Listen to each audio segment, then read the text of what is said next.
이 땅 가운데 완벽한 교회가 있을까요? 그런 교회는 없습니다. 왜냐하면 성도란 죄인임을 고백하는 부족한 사람들이 모여 이룬 공동체이기 때문에 절대로 완전할 수는 없는 것입니다. 사람 자체가 불안하기 때문에 사람이 모인 공간이라면, 아니 사람이 없어도 나 혼자 있어도 불안을 느낍니다. 그렇기 때문에 사람이 모인 모든 공동체는 불안을, 갈등을 느낄 수밖에 없는 것이죠. 여러분, 그런데 갈등이라고 하는 뜻은 어떻게 되냐면 그 뜻 자체가 칠갈에 등나무 등자를 씁니다. 그런데 내용은 다음과 같습니다. 여러분, 칡나무와 등나무는 둘 다 넝쿨 식물입니다. 자기 스스로 혼자 허리를 진입하여 올라가는 식물들이 아니고 무언가를 타고 올라가는 넝쿨 식물들입니다. 그런데 칡나무는 나무 입장에서 왼편으로 돌아 올라갑니다. 등나무는 나무 입장에서 오른쪽을 타고 올라갑니다. 그런데 이 둘은 다 사람에게 굉장히 이로운 식물들입니다. 그런데 이 둘이 한 번 만나면 상황이 복잡해집니다. 거의 만날 일이 없는데 하나의 소나무를 두고 칡나무와 등나무가 만나게 되면 그때부터 갈등이라고 합니다. 왜냐하면 칡나무는 왼편으로, 좌편으로 올라가고 등나무는 우편으로 올라가면서 서로가 서로에게 지지 않는 거예요. 그래서 소나무 전체를 덮을 때까지 위로 끝까지 올라갑니다. 그럼 어떤 일이 벌어지냐면 서로가 더욱더 옥죄면서 그 가운데 수분이 공급되지 않아서 말라 죽게 됩니다. 그런데 칡나무와 등나무만 말라 죽는 것이 아니라 가운데 있는 소나무까지 죽게 됩니다. 그러니까 갈등은 두 대상뿐만 아니라 그 두 대상 사이에 끼어 있는 누군가도 함께 죽이는 것입니다. 그렇기 때문에 갈등은 반드시 풀어야 됩니다. 풀어야 살아납니다. 여러분, 건강한 교회란 갈등이 없는 교회가 아니라 갈등을 건강하게 풀 수 있는 능력 있는 교회인 줄 믿습니다. 초대교회는 너무나 아름다웠던 교회였습니다. 그들은 진정한 하나됨을 이루었어요. 완벽한 교회처럼 보였어요. 특별히 초대교회 가운데 그들 가운데 성령의 능력과 엄청난 은혜가 임할 때는 언제나 하나 되었을 때였습니다. 그런데 그렇게 완벽해 보이는 하나된 공동체 안에도 갈등이 생겼습니다. 여러분, 갈등은 피할 수 없습니다. 배설물과 같습니다. 하지만 잘 해결되면 그 갈등이 교회를 넘어뜨리는 것이 아니라 교회가 일보진전할 수 있는 도약의 계기가 되는 줄 믿습니다. 완벽한 교회는 없지만 교회마다 갈등을 만날 때 그 갈등을 잘 해결한다면 갈등은 걸림돌이 되는 것이 아니라 디딤돌이 될 수가 있는 것이죠. 그렇다면 초대교회 가운데 어떤 문제가 벌어졌는가, 그 문제의 이유를 한번 살펴보겠습니다.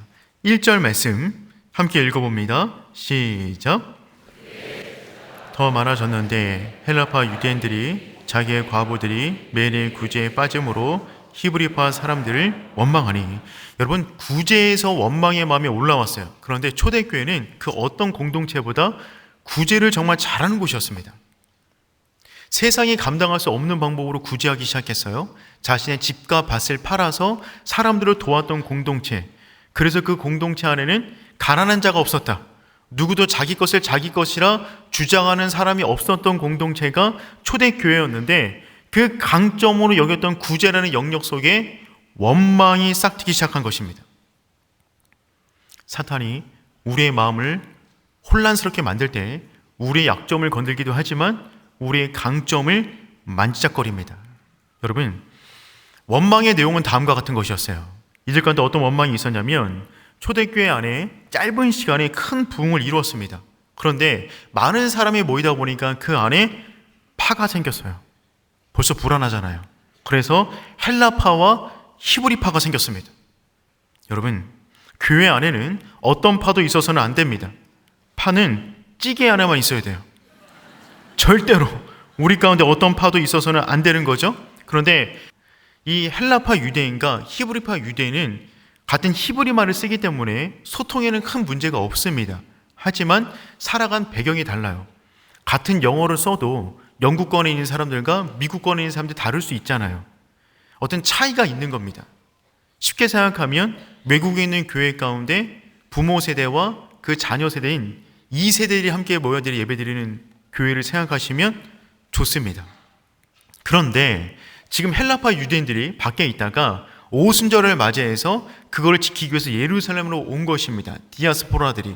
그런데 왔더니만 새롭게 신생한 공동체를 보게 된 거죠. 성령 충만한 공동체, 말씀 충만한 공동체, 기적이 충만한 공동체를 보고 그 안에서 예배드리기 시작합니다. 그러다가 본국을 돌아가지 않는 거예요. 나 여기 있으련다. 정착하게 된 것입니다. 그러니 이들은 모든 게 부족했습니다. 의식주, 모든 기반이 없는 사람들이에요. 그래서 히브리파 유대인들이 이들을 적극적으로 구제하기 시작합니다. 이들을 도와줬어요. 그래서 그들 안에 부족한 것이 없었다라고 표현했던 거죠. 그런데 그 당시 구제는 두 가지 종류의 구제가 있었습니다. 첫 번째는 뭐냐면 주간 구제예요. 일주일에 한 번 구제하고 다음 주 예배할 때 모이는, 이 대상은 주로 히브리파 유대인들이었습니다. 그들은 집이 있기 때문에 그걸 받아다가 집에 가서 생활하는 거예요. 근데 그들은 별로 구제 대상이 많지 않았습니다. 왜냐하면 이미 기반이 있었기 때문에. 그런데 두 번째, 매일의 구제가 있었어요. 매일 구제하는 겁니다. 주 대상들은 헬라파 유대인들이겠죠. 이들은 집도 없어요, 먹을 것도 없어요, 직장도 없어요. 그러니까 누군가가 도와줘야 됐습니다. 그래서 교회가 그 일을 적극적으로 도와줬던 것입니다. 그런데 헬라파 사람들 가운데 그들에게 있는 과부들이 구제에서 종종 빠지게 되는 일들을 보게 된 거예요. 여기서 빠지다라는 단어는 의도적으로 뺀 것이 아니라 하다 보니까 누락되었거나 혹은 조금 덜 가게 된 것입니다. 여러분, 이 문제는 되게 민감한 문제예요. 그래서 이들이 원망하기 시작합니다. 여기서 말하는 원망이란 대놓고 문제를 제기한 것이 아니라 수근수근거리고 투덜투덜된 것입니다. 원망은 작은 소리로 시작되지만 원망에는 메아리 효과가 있어요. 원망을 내뱉는 순간 누군가 원망하는 거잖아요. 그 원망의 대상이 그 말을 듣게 되면 더 큰 원망이 쏟아집니다. 나도 할 말이 있다고. 그러면 그 공동체 가운데 서로의 원망이 메아리치면서 공동체 전체는 원망으로 순식간에 휩싸이게 되는 것입니다. 여러분, 그래서 원망은 서로를 향한 불신을 낳고 그 불신은 공동체를 찢는 거예요. 그래서 원망은 뭐냐면 원 없이 망하는 겁니다. 원망하는 모든 사람들은 원 없이 망하게 되어 있어요. 돈이 아무리 많아도 삶의 원망이 가득하면 불행한 부자예요. 펜트하우스에 살고 있어도 원망이 집 가운데 가득하면 그냥 불행한 가정일 뿐입니다. 교회를 다니고 있어도 원망이 가득하면 그냥 불행한 성도인 것이죠. 여러분, 그러니 이 원망의 마음은 반드시 풀어야 됩니다. 특별히 갈등에서 오는 그 원망의 마음을 풀지 못하면 우리 가운데 목이 조이게 되는 거죠. 그렇다면 그 갈등들을 어떻게 풀 수 있을까요? 사력을 다해야 되는데 네 가지 힘, 사력에 대해서 한번 나누도록 하겠습니다. 첫 번째는 공감력입니다. 공감력. 우리 2절 말씀 함께 읽어보겠습니다. 시작.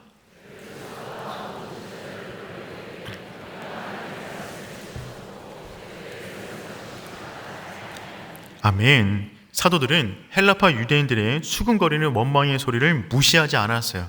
그렇다고 해서 나 안 해 라고 포기하지도 않았어요. 그들은 제3의 방법인 그들을 공감해 주기 시작합니다.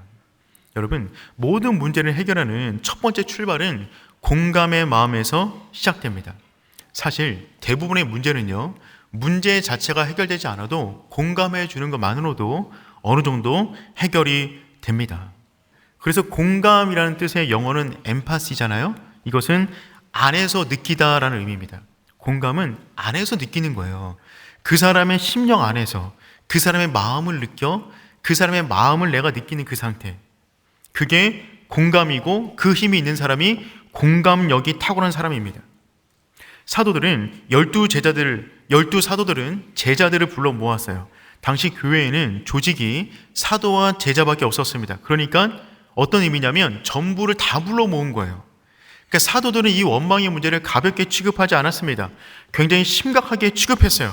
그리고 맨 처음에 한 내용이 무엇이냐면 2절 말씀에 우리가 하나님 말씀을 제쳐놓고 접대를 일삼는 것이 마땅하지 아니하니, 우리가 마땅하지 아니하니. 이 말은 무슨 말이냐면 우리가 틀렸다, 우리가 미안하다, 우리가 실수했다 라고 말하는 것입니다.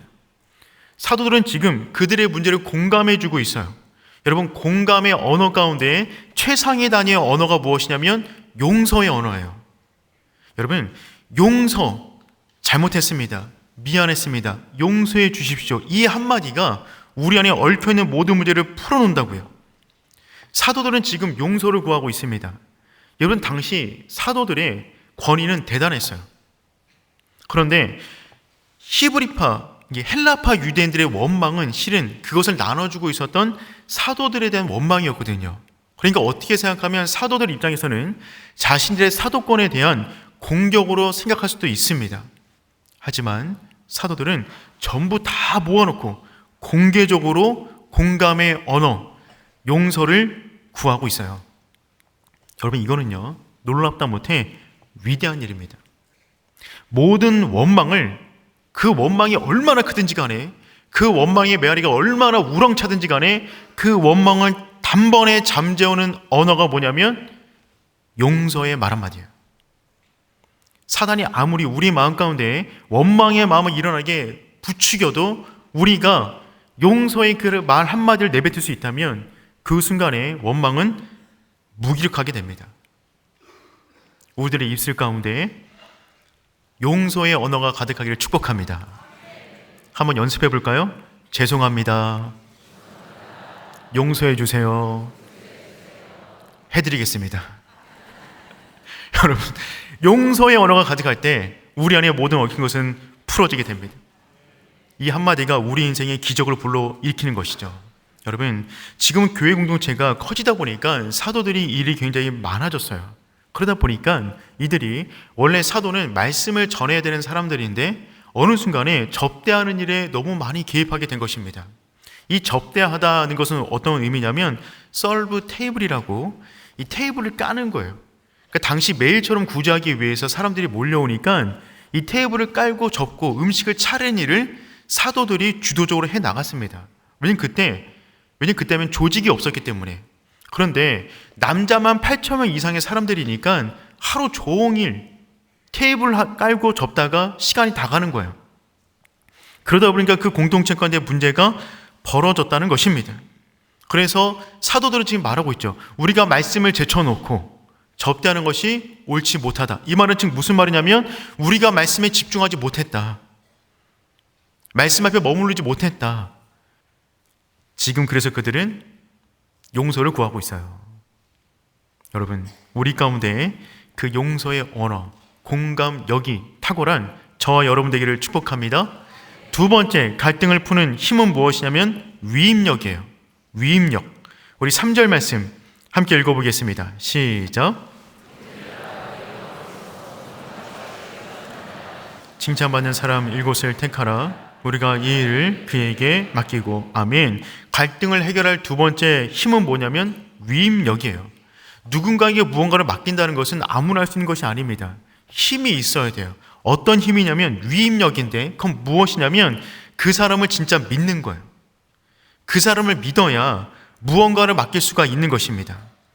자녀들에게 잔소리 많이 하십니까? 믿으면 잔소리가 줄어들 수 있어요. 여러분, 맡기는 겁니다. 그 공동체 가운데 수많은 사람들이 몰려왔어요. 그때 이들은 일을 맡기기 시작해요. 그 말은 무슨 말이냐면 내가 당신들을 믿습니다. 내가 했던 굉장히 중요한 사역인데 당신도 이 사역을 감당할 수 있습니다라고 일을 넘기는 겁니다. 하나님이 주신 달란트와 은사를 따라 교회 공동체를 건강하게 만드는 것이죠.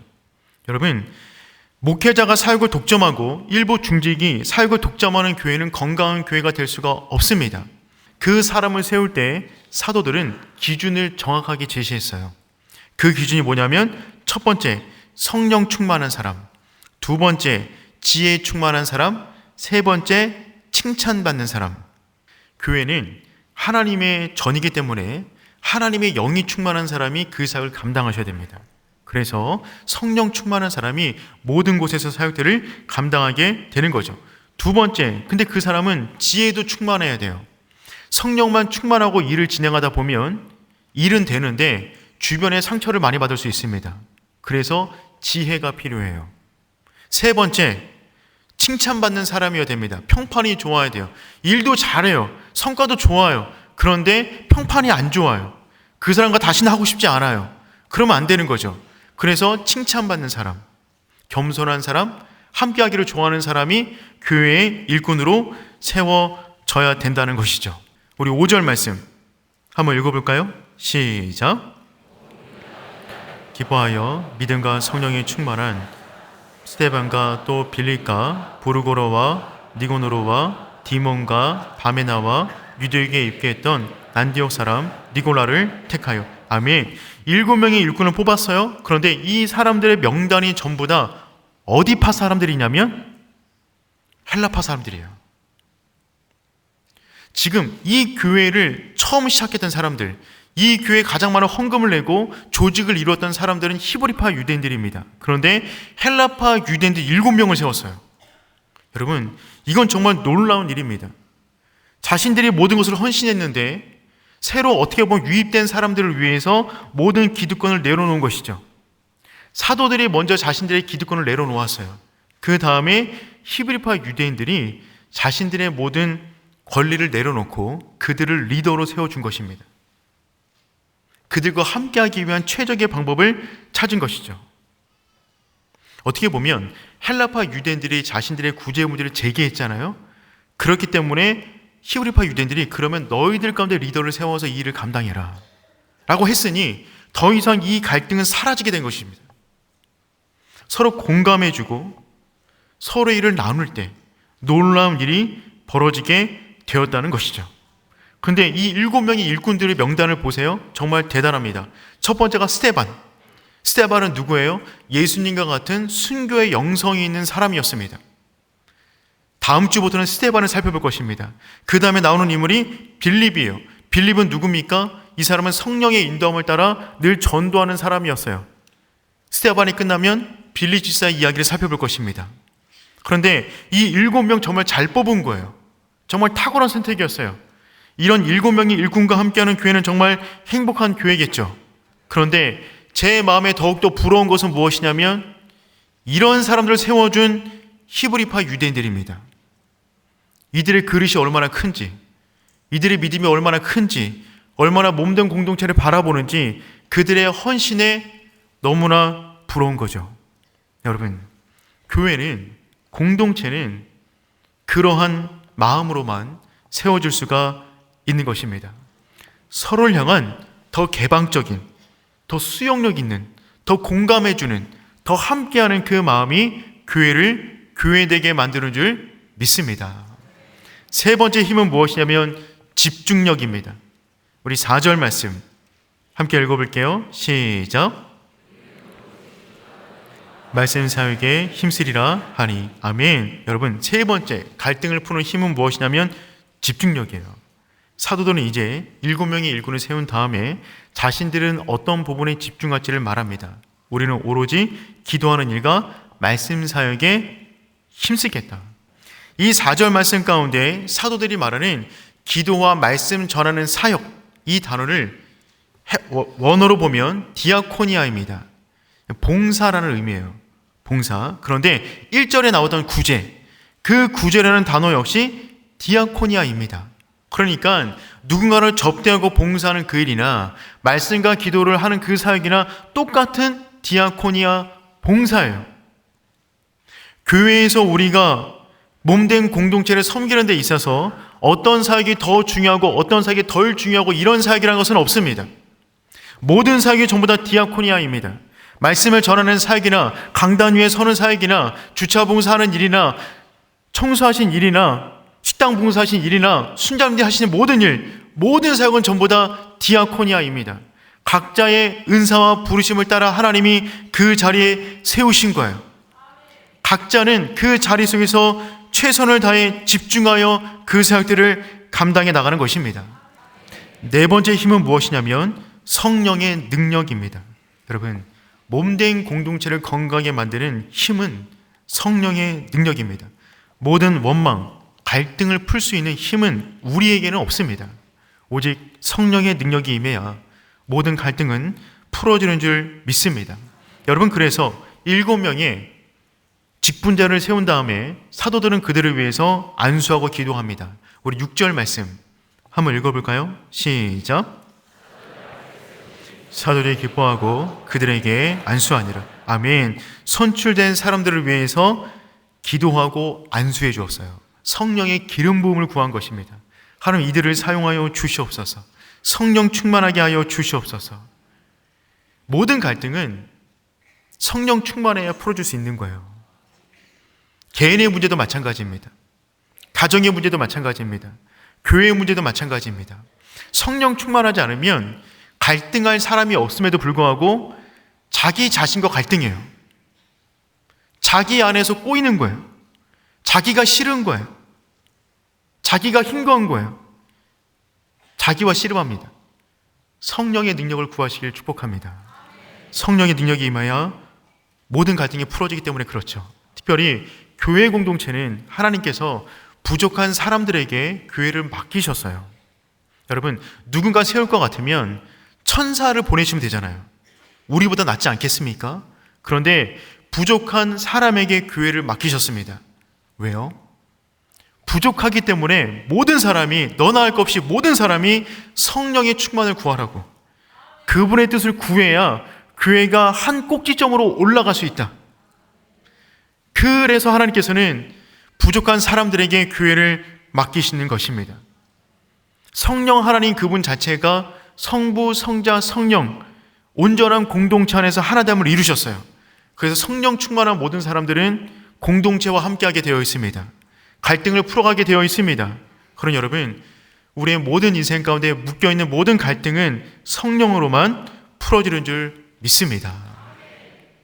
말씀을 정리하도록 하겠습니다. 교회 안에 갈등이 생겼습니다. 원망이 생겼어요. 하지만 초대교회는 그 원망 때문에 넘어지지 않았습니다. 사력을 다해 이 문제를 풀어나갑니다. 공감력, 위임력, 집중력, 성령의 능력을 구하여 그 공동체는 더욱더 비상하게 되었어요. 그래서 결론이 무엇이냐면 7절 말씀입니다. 우리 7절 말씀 함께 읽어볼까요? 시작. 예루살렘에 있는 제자의 수가 더 심히 많아지고 허다한 제사장의 무리도 이도에 복종하니라. 아멘. 하나님의 말씀이 점점 왕성해졌다. 사도들이 이제 기도와 말씀의 자를 지키니까 그 말씀이 다시금 왕성해지기 시작했습니다. 은혜가 충만해지기 시작했어요. 교회 안에 있는 모든 사역과 모든 일들이 그 말씀에 의해서 견인받게 되는 것이죠. 그 말씀에 이끌림받게 되는 것입니다.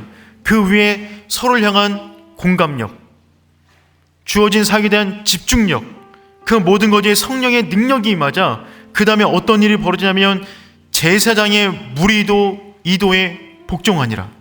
여러분, 제사장은 누굽니까? 유대사회 가운데 성전을 담당하던 사람들이에요. 그들이 초대교회 안에 들어오면 직장을 잃어버리는 거예요. 당시 제사장은 그냥 직장이 아니었습니다. 온 유대 민족 가운데 최고로 존경받는 사람들이었어요. 그걸 다 포기했다고요. 왜요? 갈등을 풀어나가는 초대교회의 모습을 본 것입니다. 놀라운 공동체의 힘을 보게 된 것이죠. 그 힘에 압도되어 그들이 예수의 도에 복종하게 되는 일이 벌어졌습니다. 갈등을 통하여 완전히 새로운 차원의 부흥을 경험하게 되는 초대교회, 그 교회의 모습이 오륜교회의 모습 되기를 축복합니다. 우리 인생 가운데 여러 가지 많은 갈등을 만날 수 있지만 그 가운데 사력을 다하여 공감해 주시고 위임해 주시고 집중해 주시고 성령의 능력을 구하는 가운데 하나님께서 원하시는 아름다운 공동체를 만들어가는 저와 여러분 되기를 축복합니다.